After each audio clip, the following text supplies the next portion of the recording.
Hi, welcome back to the channel. If you don't know me, my name's Ben. I'm a 19-year-old that's still in his first year investing, and I'm here to make you invest with me.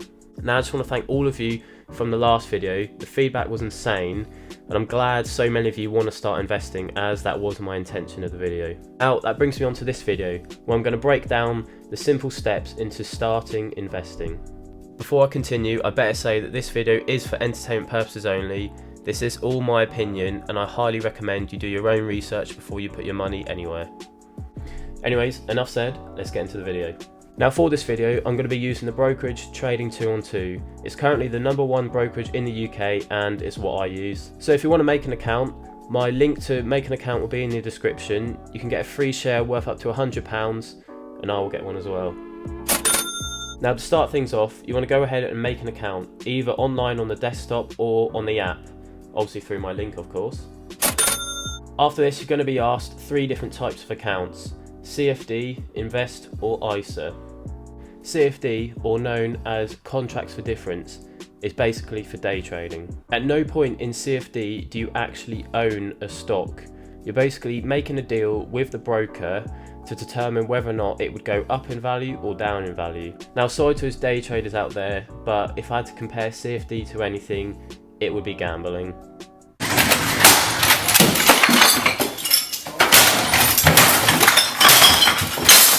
CFDs are so risky that Trading 2on2 even have to put a notice that 76% of people that invest in CFD actually lose money. If you want my opinion, stay away from CFD, especially as a beginner. If any of you actually use CFD, then let me know in the comments, because I actually don't know anyone that does.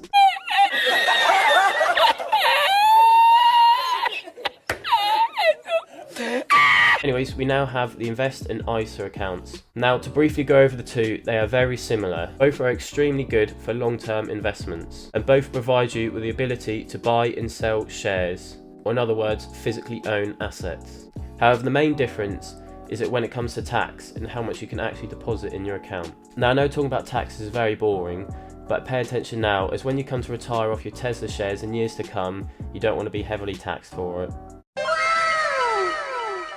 Anyways, the Invest account allows you to buy and sell shares from the greatest variety available on the app. If you're like me, I own shares in Chinese electric companies such as NIO, XPeng and Li Auto, all of which are only available on the Invest and not the ISA account. There is no cap to how much you deposit into your account, however you are exposed to being taxed upon your profits and your dividends made through your account. No, God! No, God, please, no! No! No! No!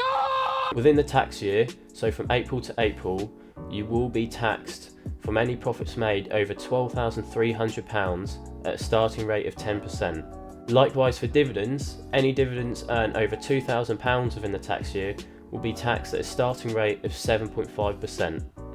Do correct me if I'm wrong on those figures in the comments. Okay.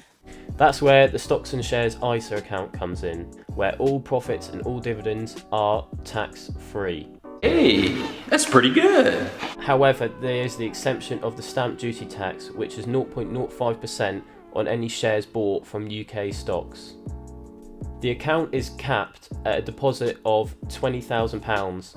So if you've already deposited £20,000, if you're rich enough to have that lying around, then you cannot deposit anything else until the next tax year. There are other types of ISAs, such as the General Cash ISA, the Junior ISA for kids, and the Lifetime ISA, but I'll go over that in another time.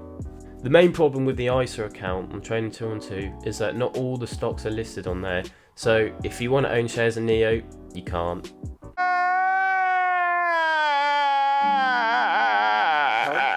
Personally, I believe the choice between Invest and ISA accounts on the app come down to your investment strategy, or in this case, I'll go over investing for growth versus investing for dividends. Investing for growth is whereby you pick the best stocks that you think will appreciate in value over time, so that when you come to sell, you sell at a greater value, thus gaining the profit. Investing for dividends is whereby you go to buy a share of a company that then pay you to own that share. These come in different yields, which is essentially the return on your investment over the course of a year for owning your shares. Dividends are most commonly paid out either every month or every quarter, which is every 3 months.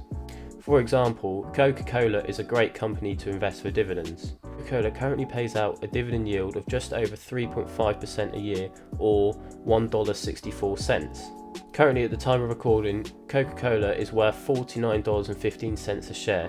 So, for example, if you had £20,000 invested in Coca-Cola right now, it would pay you a total of £665 a year, or paying you £166 every quarter in dividends.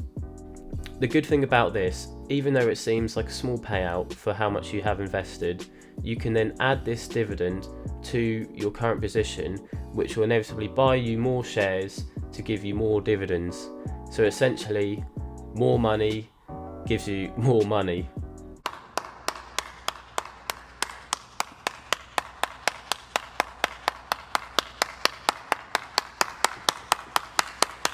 This is commonly known as the snowball effect, but that's another topic I'll leave for another day. Likewise, investing for growth is also good, as some stocks have the potential to double, triple, or even add more growth to your current investment. Take Tesla for example. They don't pay dividends, but if you invested just £100 back in March, it would now be worth £1,100, or a return of 1,100%. That's giving you a profit of £1,000. Personally, I started using the growth strategy to help me grow my small investments. Now I'm using some of my profits to grow my ISA account and invest long term for dividends. Depending on what you want to invest into, for example if they are on the ISA account, then by all means use the ISA account, as it will shield you from being taxed. Likewise, if you are investing for dividends, then I highly recommend you use the ISA account. However, if you want to invest for growth stocks that are only on the invest account, then obviously you're going to have to use the invest account. Well, duh. You can have both accounts open and positions in both, which is exactly what I do. Anyways, to simply purchase a share, you'll first need to set up a deposit method on your account. This is usually linked up to your bank account. Now once you've deposited your money, it will come up in the free section on your account. You can put a buy order in by either the value or the amount of shares you want to own of that particular stock. Any money not invested will show up in the free money section on your account. Personally, the best way to start your account is by picking 2 to 5 stocks that you're willing to invest long term. And every month you can leave money aside from your pay to go straight into these companies. Or you can choose to leave some money aside and invest on red days. You've got to think that red days aren't bad days, and that they are just days where your stock is on sale. Do not worry if you're instantly down when you buy the stock in the short term. When you focus for long-term investing, you want to think, will that stock be more valuable in years to come, not within weeks, days or months. The best way to go about it is just holding it out. As Warren Buffett says, the number 1 rule to investing is to never lose money. And rule number 2 is to not forget rule number 1. As soon as you sell at a loss, probably because you think your money's better elsewhere, you've immediately got to make up that loss, inevitably setting yourself back on growing your account. When it comes to investing, it's all about managing risk. As Elon Musk says, take risks now and do something bold, implying to younger people that they should take risk while they have age on their side. However, it's also good to diversify, not only different stocks, but to different industries. Industries can be impacted at any given moment, and thus lowering your overall risk. As you grow your account, you can then add further positions to your portfolio. However, to start with, I believe owning a small amount of stocks is best, so it's easier to track them, especially when it comes to earnings reports and financials. So if your stock is down after you've just bought it, treat it as a good thing, because it means you can then lower your position by adding more and averaging your price down. Averaging your price down is good, gives you the chance of getting a better overall long-term return on your investment. Yeah, boy. This is exactly what I did when I started. I initially started with a couple companies, which I just added monthly to from my pay. When you buy a stock, you want to have the intent of buying it and owning it for as long as possible, as if you don't want to ever sell it. As I briefly mentioned in my last video, the best method to investing is investing for the long term. Exactly how Graham Stephan says it, time in the market rather than timing the market. This inevitably gives you the best return on investment, and it's less risk as timing the market can be seen as very hard, and in some ways you need to be very lucky to actually pull it off. Anyways, like I said at the start, it's all just my opinion, so before you put any money anywhere, definitely do your research. Anyways, I hope this video helped you out and answered some of your questions.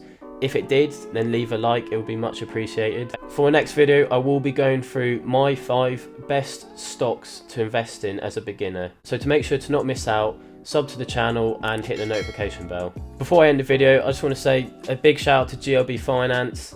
He's a mate of mine who's starting his finance channel like I am. So yeah, go sub to him, link in the description for him. As well as for my group channel, The Bundle. Again, the link will be in description for that. Anyways, thanks for watching. If you've got any questions, comment down below or DM me at my socials. It'll be here or in the description. I'll try and answer as many questions as possible. In a bit.